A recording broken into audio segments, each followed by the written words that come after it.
Sam Powell is a postgrad researcher at the University of Birmingham, where she is working on a thesis on ancient Egyptian wooden funerary figures in UK collections, from the end of the Old Kingdom to the late Middle Kingdom. She's a volunteer at the Egypt Centre, Swansea, and creator of Abaset Collections, which provides bespoke platforms for online museum collections. I'll hand over to you, Sam. Thank you so much, Ellie. Can everyone hear me okay? Fantastic. So I'd like to talk to you today. Again, this is following on from the kind of engagement that Rami has just shown us. This is a lot more basic. This is a lot more bootstraps and braces kind of approach, working with children, but again, focusing on that engagement with the objects. We really need to hold things and feel things. And I'll talk to you around some of the reasons why I felt this engagement was so important. So this little boy here, obviously we have to have our picture outside the Saatchi Gallery with our children. It's what we do. This is my son, Jack. He has given me permission to talk about him today. He has autism and he's in a mainstream school. When they have speakers come in, he finds it very, very difficult. It's out of the usual routine.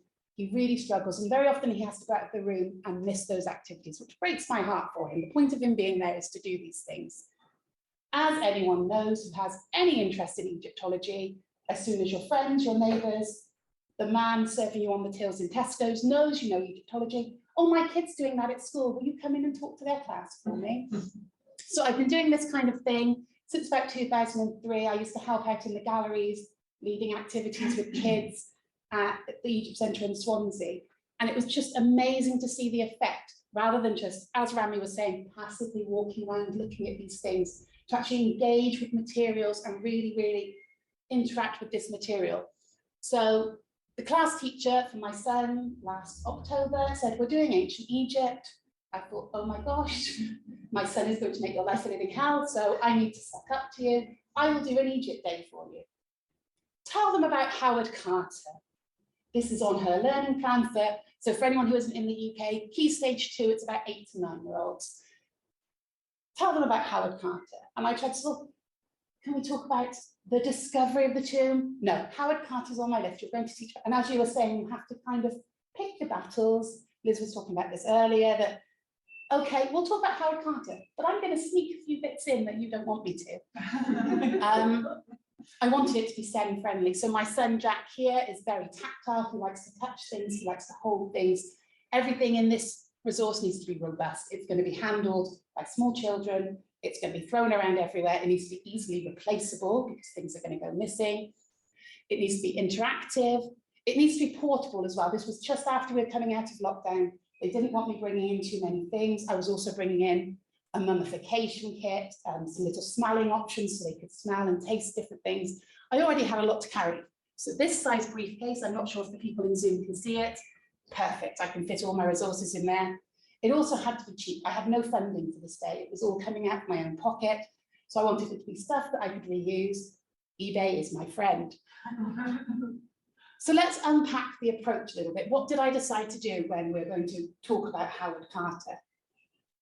And as I've been saying, this passive aspect of learning, we've not had that today. We've all been very engaged with everything which is going on, which is wonderful. The children want to be involved in this journey. I don't want to just talk to them. I want them to interact with the materials. And it turns out this is an actual educational approach. It's not just something I found from my own children. So we give the children the opportunity to choose the activity. Although we have a main frame, we're talking about Howard Carter, they are picking objects out of the briefcase that we're going to talk about. I'm a facilitator. I'm not there to talk at them. We're exploring the topic together. So moving on from this, this is quite hard as a facilitator. You often don't know where the discussion is going to go, depending on which objects they're going to pull out of the cases. And this kind of engagement, it seems to really, really engage and really, really draw the children in. We all remember Tutankhamun and the discovery. That's the thing that draws in so many people to Egyptology. This needs to be exciting. It needs to be fun. And when you've started off with that, all of us who do any Egyptology know we're not going to make a fortune. It's going to be hard work. We do it because we love it. We love the topic. We fell in love with it, usually as a child, sometimes a bit older, but it's that passion and that love of learning. And if you foster that in young children, hopefully that's something that will continue on as they get older. And again, as I was saying, the experts seem to agree with this. These loose parts actually handling materials, engaging in the journey. This all really helps with executive function and the way that children learn to process things, drawing their own conclusions. They're not just sat listening to somebody telling them a pile of facts. So this is the resource, just so everybody can see it. I've included a mixture of plots and replicas as well, and these kind of act as clues. So we start the day with me saying, does anybody know anything about Howard Carter? Unfortunately, my son was in the class, so his TA had to keep her hand over his mouth because we would have had an hour-long lecture from my son otherwise. And then I would call children up from the class. Here's the briefcase. What's inside it? What do you think it is? And obviously some of these children are a little bit more nervous about things. Some children have a lot to say.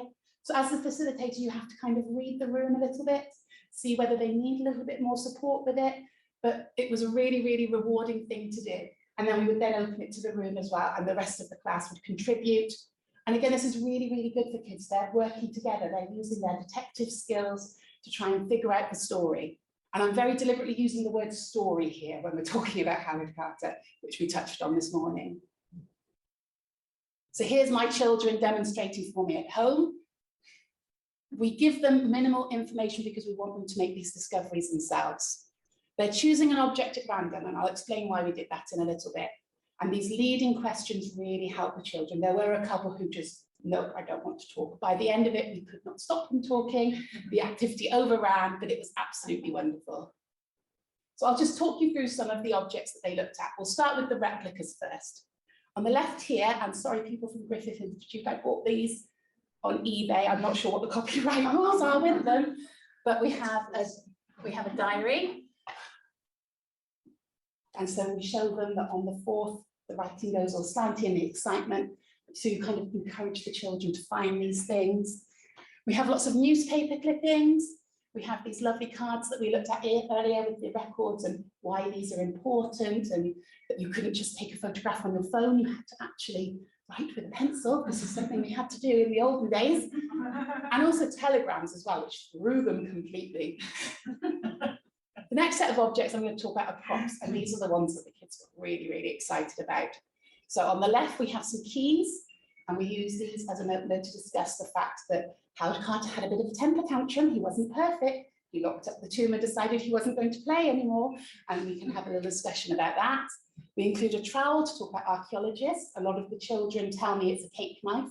It's not a cake knife, it's a trowel, okay?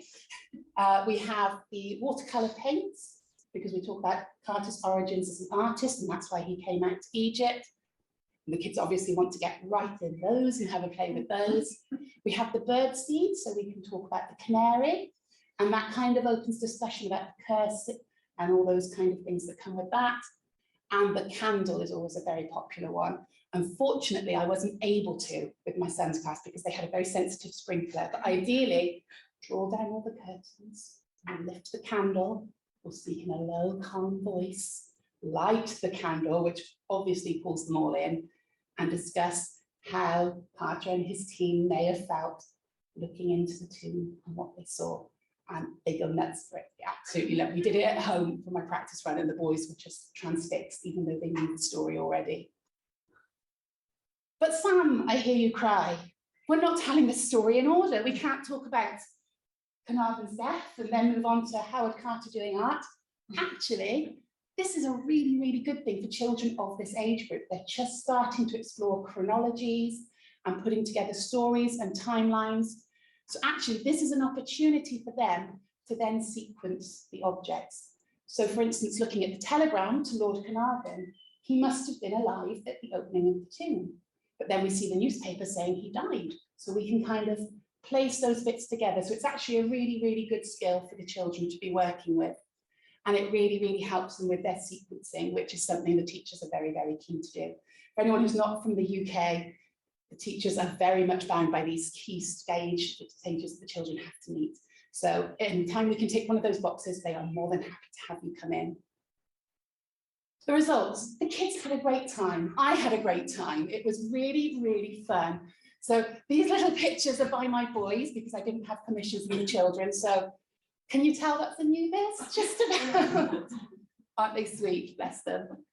So yeah, it was a really, really good day. It was just absolutely wonderful. I know a lot of the kids in the class that I tried this briefcase with because I've been helping out at the school for a while. I know the ones that don't get involved in things. They were at the front waiting their turn, jostling to get in the briefcase. We had some wonderful ideas. Nothing is a wrong idea. We're talking about the story. The facts can come later.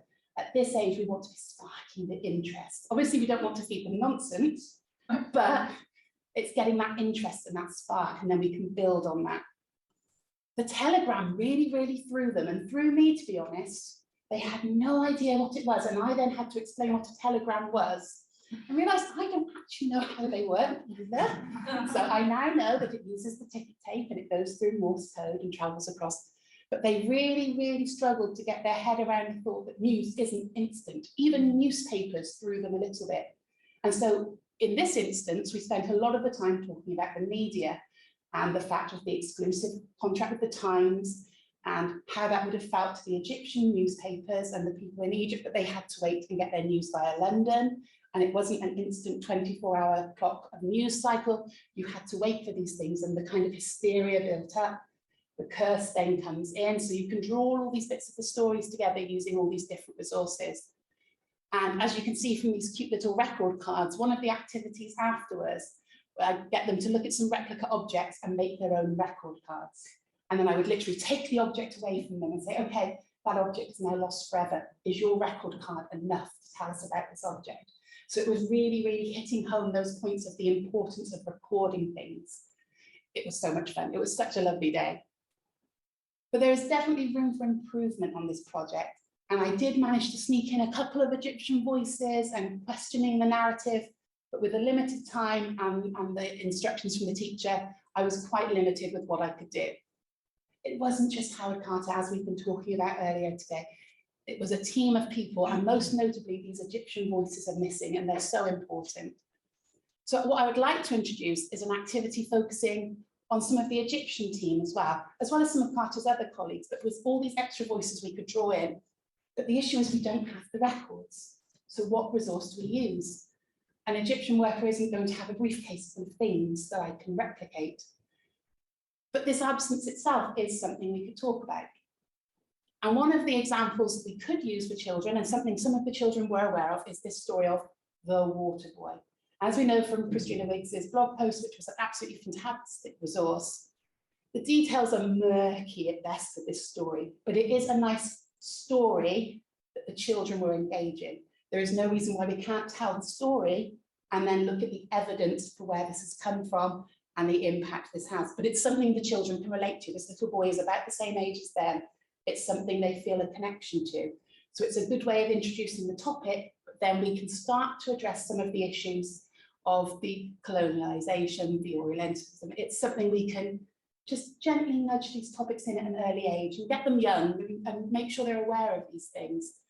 I mean, my 9-year-old will wake me up at 5 a.m. to ask about the repatriation of the Rosetta Stone, so I kind of regret what I've done a little bit. But it's important we start these talks young. So as part of a supplementary activity, I found a couple of really lovely books, and I brought copies with me if anyone wants to have a look at them. And these two stories both tell the stories of a young Egyptian boy working at the excavation. So the one on the left, I was there, Tutankhamun's tomb, is by Sue Reed. This looks at the story of the water boy. I think they refer to him as Ali. I don't think they go into any more detail of which family he was part of or anything like that. But it introduces the story from another perspective. We're not just looking at it from Howard Carter's perspective. There's also the long lost secret diary of the world's worst tomb hunter. This one's a little bit more tongue-in-cheek. I think the little boy, Mohammed, becomes a photographer. I don't know what happened to Harry Burton. He must have been poorly that day or something, but he becomes a photographer and starts to help Howard Carter with the tomb. But again, it's a voice that these children recognize. It's a child their age. It's something they feel they can connect with a little bit more. So the activity I'd like to introduce for these kind of children is talking about what kind of work a child might be doing in 1922 on an excavation, and what would they be bringing to work. And Ellie's been kind enough to find me a water bottle now, and I have a stick, so we can talk about that. And I'm hoping to build up these resources where possible. But the lack of resources is something I can address with the children as well. And most importantly, I really want to get this in with the children how would they, as a child involved in the excavation, feel? But they're not mentioned at all in the records. And how would that make them feel? This is something we could do drama workshops around. We could do creative writing exercises. It's something that we could really, really go into in more detail if we had a willing teacher. Something else I'd like to do is make this as a loan book. As I said, it's a small portable resource. It could easily be posted out to other schools. I could create a little teacher's pack so that people can have a borrow of it when they have their term, rather than me having to physically go to each school to facilitate. The other option, so much is available online now. We can do PDFs. A lot of this material, obviously subject to the right copyright restrictions, could be made into a PDF with a teacher's pack. We could translate it into different languages, and we can include these other characters that I'm really, really desperate to include. There's also the options for audio and video to accompany these things. So especially looking at Rami's last presentation, Tutankhamun could come to the classroom and talk about what he would have in his, I suppose he'd have someone to carry the things for him, he wouldn't be carrying them himself. And the importance of translating, particularly into Egyptian Arabic, to make sure these resources are accessible to the people that were actually involved. Interestingly, Howard Carter's briefcase is a thing. It's not just something I made up. He does have a briefcase. And if anyone has a spare £3,500, I can see Liz looking at me in horror. I just saw the price. So by the looks of it, it was sold at Christie's in 2012 with a plethora of archival information in it. The person who has bought it has decided they don't want the briefcase itself. So if anyone would like to buy this briefcase for me to include in my resources, I'd be more than happy. But actually reading through the descriptions of the objects in this Christie's listing has been really, really useful. And it has all kinds of photographs. They do have a lot of pictures still available on the Christie's site of some of these objects. I hate this quote, it's absolutely horrific. But something I hadn't thought about including is the kind of correspondence that Carter was dealing with and the pressure this took on him. And yeah, I'm not sure about the eccentric or deranged correspondence. I'm not sure I'd have worded it just like that. But this is things like reincarnated princesses. It's never a common person. It's always a reincarnated princess who's getting in touch. People who wanted just a little vial of sand from the tomb to say they had it, and all sorts of interesting, but then some more serious things as well, asking if they could take botanical samples from the plants. And again, this would be a lovely creative writing exercise that the children could do, thinking about the kind of post Howard Carter would get, or anyone else on his team would get, and how they might respond to it. So there's lots of different avenues I could go down with this. I really, really want to spend some more time with this resource. It's definitely something that was kind of made a little bit ad hoc, last minute, to go and help the children, but they enjoyed it so much.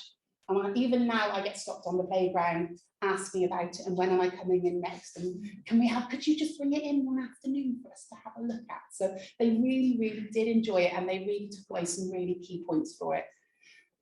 If you're leading something child-led like this, be prepared for the roller coaster. If you can speak to a room of 8 and 9-year-olds, you can speak to anyone.